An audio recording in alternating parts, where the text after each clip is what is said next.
Par bonheur, il fut vendu à un homme bon, Putiphar, le capitaine de la garde.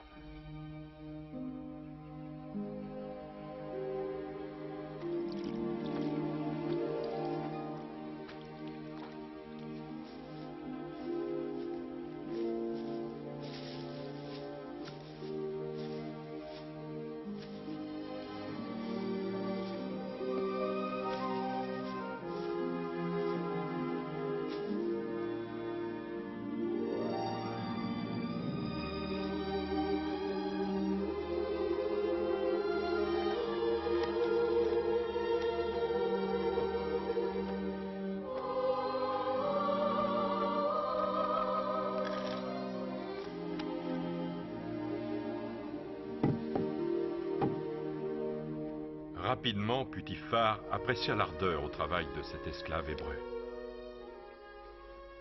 Nous avons besoin de grains. Combien dois-je le payer? Je n'en sais rien. Le prix que tu jugeras correct. Il me faudra de l'argent? Prends ce qu'il te faut. Putiphar, tu fais trop confiance à cet hébreu.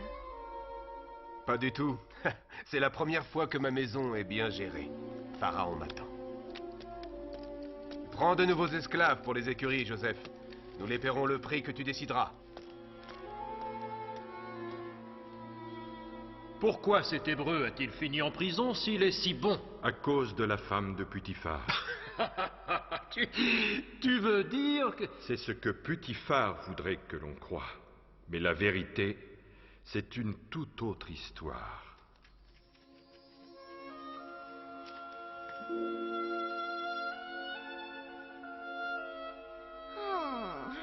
Que c'est tranquille quand Putiphar est absent, n'est-ce pas, Joseph? Oui, maîtresse. Ah, si tu n'étais pas là, je mourrais d'ennui. Comment peux-tu être aussi silencieux? Je n'arrive pas à tenir une conversation qui fait plus de 3 mots. Voilà. J'ai terminé ce que j'avais à faire. Reste, si nous parlions un peu tous les deux, Joseph. Je regrette, maîtresse. Je te sens très nerveux. Maîtresse. Embrasse-moi, Joseph. Maîtresse, je vous l'ai déjà dit. Où t'en vas-tu? Je dois m'occuper de la maison. Tu es peut-être l'intendant de cette maison, mais tu seras toujours un esclave, Joseph. Et je peux te faire punir. Eh bien, faites-le. Mais laissez-moi partir. C'est un péché envers votre mari et aussi envers Dieu. Je te donne l'ordre de rester. Joseph! Joseph!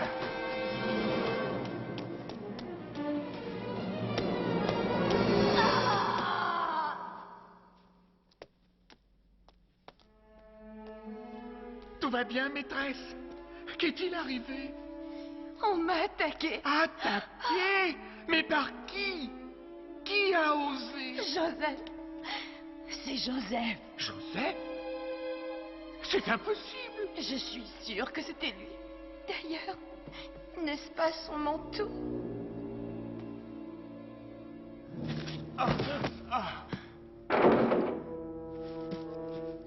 Tu n'es qu'une sale vermine, Joseph. Profitez de la confiance que j'avais en toi pour me tromper. Putiphar. Je devrais te faire pendre. Je suis innocent.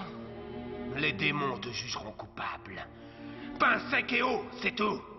Battez-le s'il désobéit. Je serai libéré, Putiphar, que ce soit par ta main ou par celle de Dieu. Joseph t'a raconté sa version pour gagner ta confiance. Il t'a trompé de la même façon qu'il a trompé Putiphar. Putiphar a été trompé, mais pas par Joseph. Attention à ce que tu dis. Il est honnête, Pharaon. Pourquoi défends-tu ainsi ce Joseph? Que t'a-t-il promis en échange? Joseph est mon ami.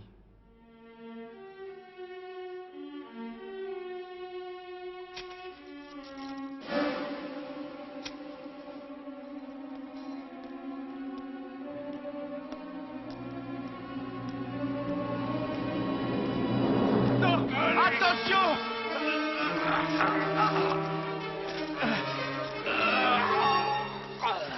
Je n'ai jamais rencontré un homme comme Joseph. Au bout de quelques semaines, il savait mieux que moi comment on dirige une prison. Quand il parlait, on appréciait la valeur de ses paroles, comme si c'était son Dieu lui-même qui les prononçait. Il accordait aux plus misérables prisonniers le même respect qu'à moi, ou même à Putiphar.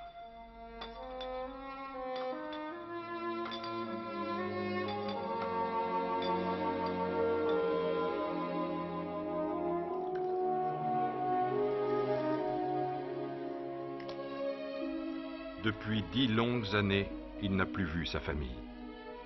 Et pas une seule fois je ne l'ai entendu faire de reproches à son Dieu. Pourtant, je sais que son cœur saigne. Tu me demandes pourquoi je le défends. Je souhaiterais que toi et tous les hommes croisiez sur votre chemin un homme comme Joseph. Vraiment? Ton Joseph est impressionnant. Tu prétends qu'il a interprété ton rêve. Il m'a donné la signification comme ça. Et son interprétation s'est révélée exacte. Ou tu ne te rappelles pas? Pharaon, comment pourrais-je oublier? Tu es si distrait. C'est arrivé comme ceci. Vous étiez en colère contre le marchand de pain et moi. Vous nous avez jetés en prison. La vie en prison pourrait être pire. Vous avez de la chance.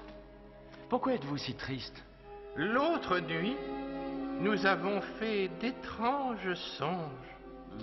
Ça m'étonnerait que dans cette prison, quelqu'un interprète nos songes. Interpréter les songes est un don de Dieu. Dites-les-moi. Tu crois que tu... Ah, je le crois pas. Voilà, j'ai mis du temps à me souvenir de tout. Et puis j'ai raconté à Joseph mon songe. Il m'a dit que dans 3 jours au plus tard, je serais libéré, que toi, Pharaon, tu me rétablirais dans mes fonctions d'esclave à ton service. Alors le marchand de pain, voyant que mon songe était propice, a demandé à Joseph d'expliquer le sien aussi. Eh bien, vas-y, interprète.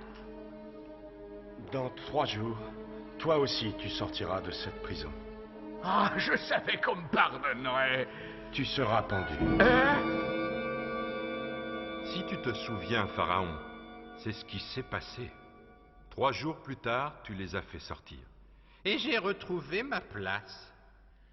Et l'autre, je l'ai fait pendre. Amenez-moi le prisonnier Joseph. Tout de suite, Pharaon. Et si je donne une explication correcte, Pharaon me renverra chez moi. Je n'en sais rien, mais tu auras alors ses faveurs. Qu'est-ce que tu attends? J'ai presque peur d'y croire. Reverrai-je un jour le visage de mon père? Le second ressemblait au premier, sauf que cette fois, des épis de maïs sec et flétris dévoraient 7 beaux épis. Qu'est-ce que tu en penses? Parle. Allons, parle, Hébreu. Quelle est ton interprétation? Pardonne-moi, Pharaon, mais je n'ai aucune interprétation. Aucune. Hébreu. Non, mais le Dieu vivant en a une. Et il peut envoyer sa réponse de paix si Pharaon est prêt à la recevoir. Il n'y a pas 2 songes, mais un seul. Un double symbole de ce que Dieu prépare. Continue. Il va y avoir 7 années d'abondance dans toute l'Égypte.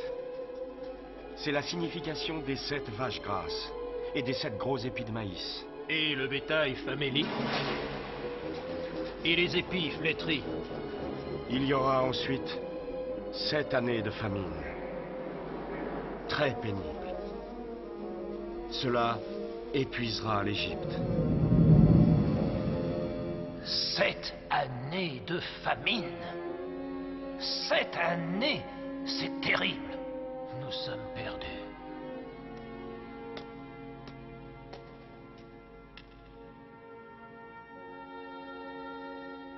Tout est possible avec l'aide de Dieu.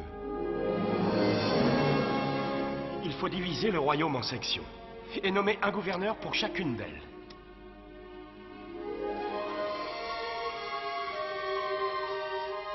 Le grain se conserve longtemps, bien entreposé.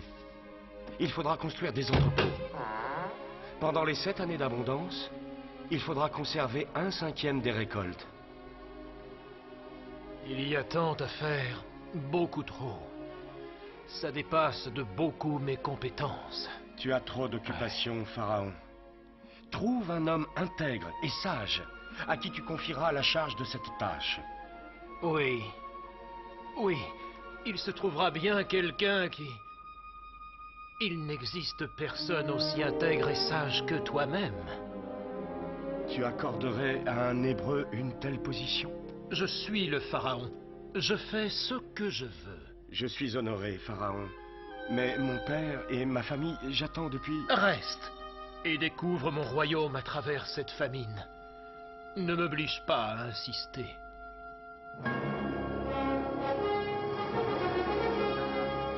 Et je vous demande, ô mon peuple, où trouverai-je un homme comme celui-ci?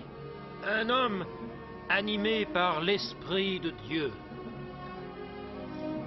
Joseph de Canaan, autrefois esclave et domestique dans ce royaume, je te nomme gouverneur avec pouvoir sur tout le pays d'Égypte.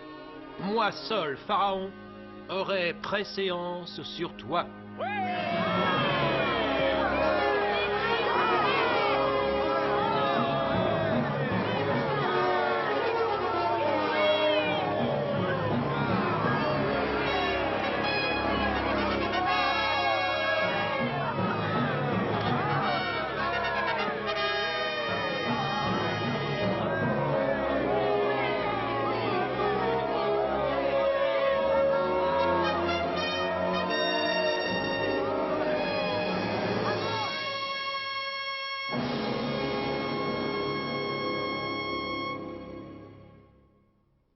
Ô Seigneur, donne-moi le courage d'affronter la tourmente et l'orage.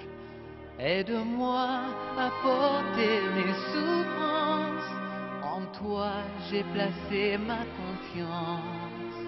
Je demeure indompté et fier. Je tiens tête à la terre entière. Mais pour toi, mon maître et mon Seigneur, je ne suis qu'un humble serviteur.